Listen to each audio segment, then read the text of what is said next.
आज मैं कुंदन कुमार पुनः फिर क्लास 8 की जो गो ग्रामर की बुक है उसकी आज मैं प्रोनाउंस चैप्टर की क्वेश्चन नंबर एम की चर्चा करता हुआ मैं आगे की ओर बढ़ूँगा। अभी आप इसमें देखेंगे कि इसको बनाया कैसे जाए। क्वेश्चन कहता है कि fill in the blanks with the correct form of pronoun. कहता है खाली जगहों को भरें सही रूप के प्रोनाउन का आखिर कौन सा सही फॉर्म है, कौन सा सही रूप है उसके अनुसार। क्योंकि अभी आपको यहाँ देख रहे हैं ब्रैकेट के बीच में सब बहुत सारे वर्ड्स दिए गए हैं, इसमें से सही वर्ड को चुन के तब इसमें आपको भरने। कहता है क्या कि dash talked in the class. हूँ मतलब होता है किससे और हूँ मतलब कौन। तो यहाँ मीनिंग जो बैठ रहा है इसका मतलब क्या है कि कौन क्लास में बात किया। I saw a bird which was white. मैंने एक चिड़िया को देखा जो कि उसकी कलर कैसी थी उसकी, तो उसकी कलर उजली थी या वाइट था। यहाँ विच वर्ड लगाए नहीं कि हो। Someone's bag is on the floor. यहाँ एनीवंस की बात तो नहीं करूँगा। कहता है किसी का बैग, समवन किसी का बैग कहाँ है, फ्लोर पर है। You will hurt if you use that sharp knife. यहाँ हर्ट के बाद अगर वर्ड लगाएंगे तो योर सेल्फ ही किसके अनुसार, यू के अनुसार। अगर आप पढ़े होंगे रिफ्लेक्सिव प्रोनाउंस या एम्फेटिक प्रोनाउंस तो आपको पता होगा। जनरली आप देखते होंगे कि जब भी अगर रिफ्लेक्सिव प्रोनाउंस या एम्फेटिक प्रोनाउंस की जो आप स्टडी करेंगे तो उसमें सेल्फ या सेल्फ्स वर्ड से लास्ट वर्ड आपको दिखता मिलता होगा। जैसे कि यहाँ योर सेल्फ है यू के मुताबिक, तो इसका मतलब हुआ क्या कि तुम खुद क्या करोगे, हर्ट पहुँचाओगे, खुद ही नुकसान करोगे अगर तुम इस शार्प नाइफ को अगर यूज़ करोगे। तो कहता है क्या कि सी हर सेल्फ सेड सो। पुनः फिर यही वाली बातें आ गई रिफ्लेक्सिव प्रोनाउन या फिर एम्फेटिक प्रोनाउंस वाली। तो यहाँ देखते हैं सी हर सेल्फ सेड सो, जिसको आप एम्फेटिक प्रोनाउंस के यहाँ देख रहे हैं ना कि ये रूप में यहाँ वर्ड यूज़ किया गया है, सी के मुताबिक हर सेल्फ ही लगेगा। उसने खुद ही ऐसी कही। इसी के जस्ट अब नेक्स्ट पेज पे चलता हूँ।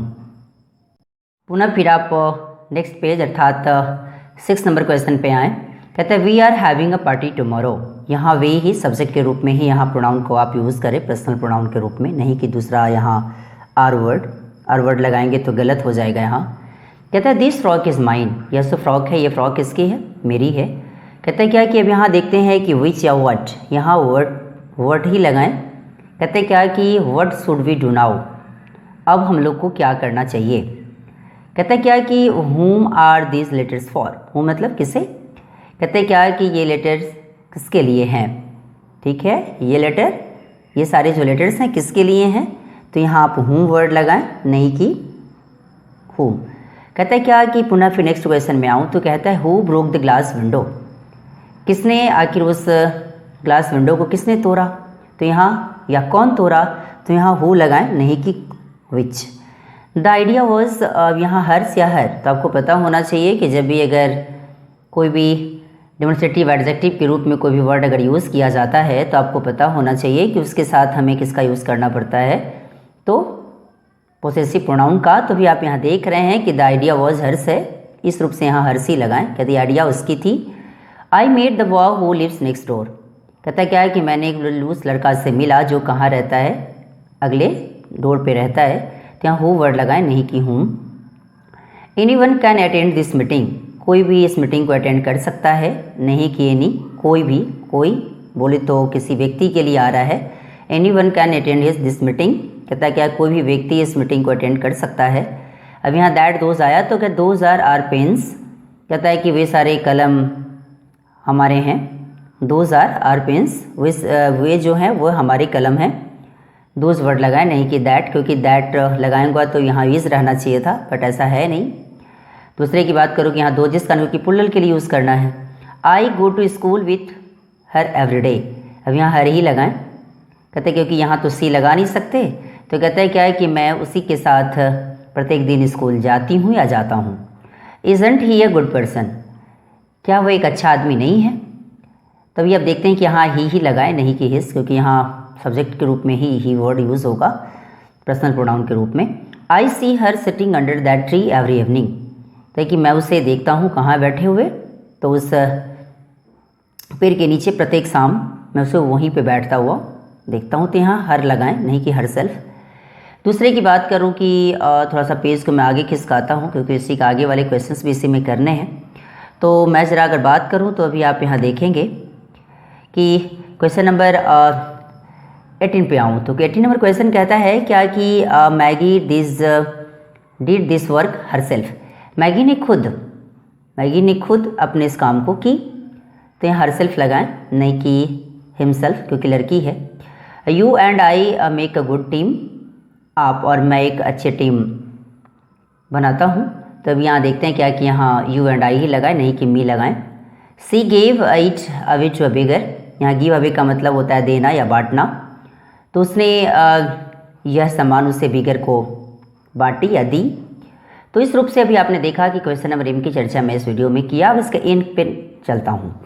इन नंबर क्वेश्चन आपका कहता है क्या कि rewrite this sentences using pronouns. कहता है क्या, ये सारे सेंटेंसेस को पुनः लिखने हैं प्रोनाउंस की सहायता से यूज़ करता हुआ। कहता है Dev is at home, Dev is helping his mother. तो आपको पता होना चाहिए कि प्रोनाउन के बारे में तो आप जानते ही हैं कि जो नाउन के बदले यूज़ किया जाए उसी को प्रोनाउन कहते हैं। तो कहता है देव इज़ एट होम, देव कहाँ है, देव घर पर हैं। और देव इज़ हेल्पिंग हिज मदर, तो देव की जगह पर ही वर्ड लगा दिया, तो इसका मतलब हो गया कि वह अपनी माँ को सहायता कर रहा है। अब कहता है कि I went to the shop to get some bananas, I could not get bananas because they been sold. मैंने इसी में आपको लिख दिया है, और इसी को जहाँ मैंने लिखा है उसी के बाद इसी को केवल चेंज करके पुनः सेंटेंस को आप लिख सकते हैं, तो आंसर आपके बिल्कुल सही हो जाएंगे। कहता है कि मैं कहाँ गया, दुकान गया, क्या लाने, तो कुछ बनानाज लाने। और I couldn't get bananas because they been sold. अब कहता है कि मैं वहाँ से बनानाज पा नहीं सका क्योंकि वे सारे क्या हो गए थे, बिक चुके थे। तो अब ये देखते हैं क्या कि यहाँ जब मैं बात करूँ तो यहाँ बनानाज की जगह पर देम लगा दें, बाकी पूरा सेंटेंस को एज इट इज ऐसी कॉपी में लिख दें। I went to the shop to get some bananas, I could not get them because they been sold. यहाँ बनानाज के बदले देम से लगाना पड़ा क्योंकि प्लूरल है, इसलिए यहाँ ऑब्जेक्टिव केस के रूप में पर्सनल प्रोनाउन आप यूज़ कर सकते हैं। I find archaeology interesting, I want to know more about archaeology. अब यहाँ आर्कियोलॉजी क्या है, तो ये आर्कियोलॉजी का मतलब होता है पुरातत्व विज्ञान। तो मैं पुरातत्व विज्ञान खोजने में मैं इंटरेस्ट रखता हूँ।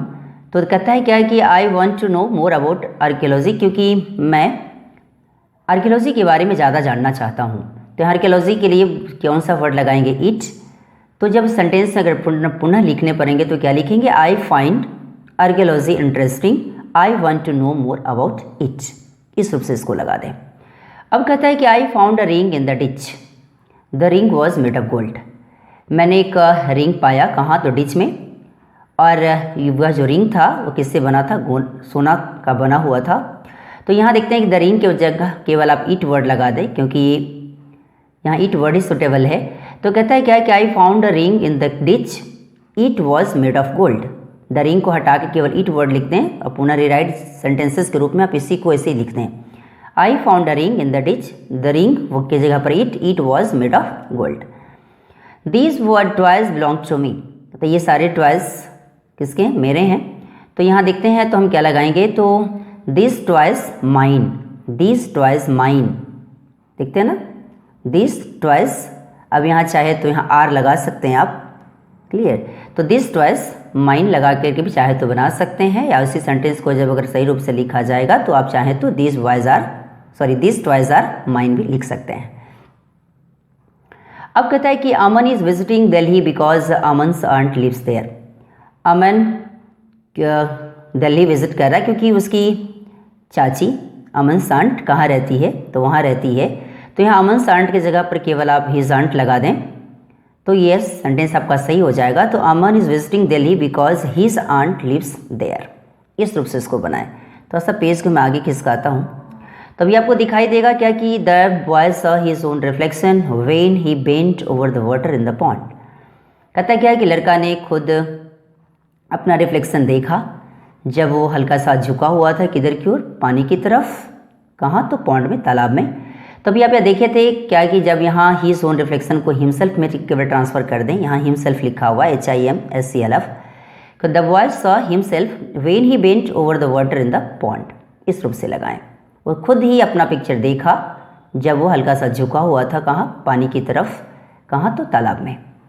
अब कहता है कि he wrote the essay without anyone's help. कहता है क्या कि हम लोग इस एसे को लिखे थे बगैर किसी की सहायता से। तो यहाँ देखते हैं क्या लिखेंगे, तो वी रोड दिस से आवरसेल्व्स, क्या लगाएंगे, वी रोड दिस से आवरसेल्व्स।